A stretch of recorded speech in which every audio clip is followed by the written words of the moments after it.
પહેલાં સુરતના નવજવાન 16 થી 21 વર્ષના છોકરા ક્લાસીસમાં હતા અને ઉપરથી જમ્પ મારી નીચે કૂદ્યા અને ચાલ્યા ગયા.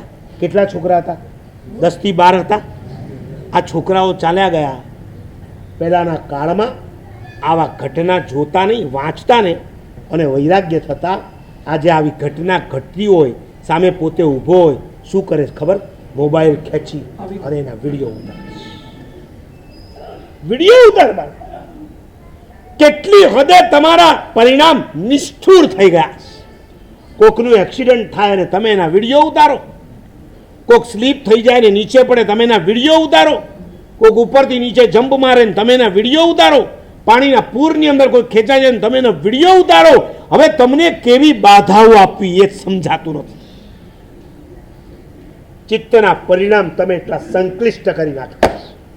વિડીયો તો ઉતારવાના, પાછા એને શું કરવાના? મને યાદ છે, હું આંબાવાડીમાં હતો ને એક છોકરો મને બતાવવા આવ્યો કે ઉપરથી એક ભાઈ જરાક મેળ હતો, તમને ખબર હશે, એક જગ્યાએ વાઘ હતો અને ત્યાં એ બિચારો પડી ગયો અને વાઘ એને ઢસડીને લઈ ગયો. આ 7-8 વર્ષ પહેલાંની વાત કરું છું. એ મને બતાવવા આવ્યો ને, મેં એને કીધું ખબરદાર મને તો નહીં બતાવતો, અહીંયા કોઈ પણ સાધુને હવે આ દૃશ્ય નહીં બતાવતો. તમને ના પાડી દે, જે જગ્યાએ કતલખાના હોય ને એ રસ્તેથી તમારે પસાર ન થવાય. રોજ રોજ તમે કતલખાનાના રસ્તેથી પસાર થાવ ને, તમારા જીવદયાના પરિણામો ખતમ થઈ જવાના છે. નવસારીની અંદર જેટલા કતલખાના છે એની આગળ કપડું લાગેલું હોય ખરું? તમારા રોડ ઉપર વચ્ચે આવે ખરા? શું કરો છો હેમેન્દ્રભાઈ? આની સાથે ઓળખાણ છે, તેની સાથે ઓળખાણ છે, શું કામની તમારી? ક્યાં ગયા પેલા દરબારભાઈ? હું તો ભૂરાભાઈ ને જીગીશભાઈ આવે ને 14 ઓગસ્ટના પ્રોગ્રામની અંદર હું એ બોમ્બ ફોડવા માંગુ છું.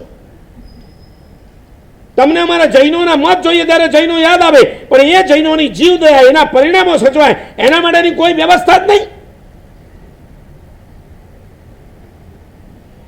મુંબઈ તો મહારાષ્ટ્રથી ભરેલું છે અને છતાંય હું ભાઈંદરમાં ચોમાસું હતો ત્યારે મને છોકરાઓએ વાત કરી, સાહેબ રેલવે સ્ટેશન પરથી ઉતરીએ ને સીધા બહાર નીકળીએ ને એટલે લપકારા લટકતા હોય બધા, લપકામણો આટલા લાંબા લાંબા, સાહેબ ખાવાનું નથી ભાવતું.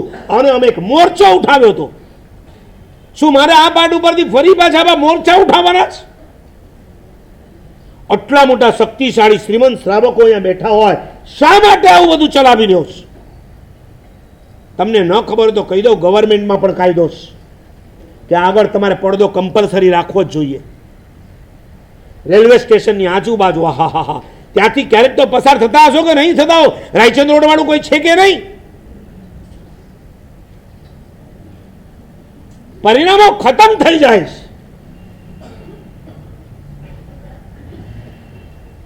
શાસ્ત્ર લખે છે જેવી રીતના કતલખાના બાજુથી પસાર ન થવાય ને, એવી રીતના જ્યાં બહુ મોટા પિક્ચરના હોર્ડિંગ્સ લાગ્યા હોય ને ત્યાંથી પણ ન જવાય. પેલી દ્રવ્ય કતલ છે, આ તમારા ભાવ પ્રાણીની કતલ કરે છે.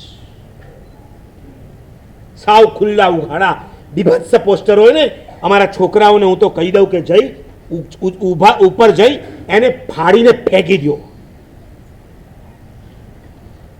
દ્રવ્ય પ્રાણ તમને વાલા છે, તમારા ભાવ પ્રાણ તમને વાલા નથી.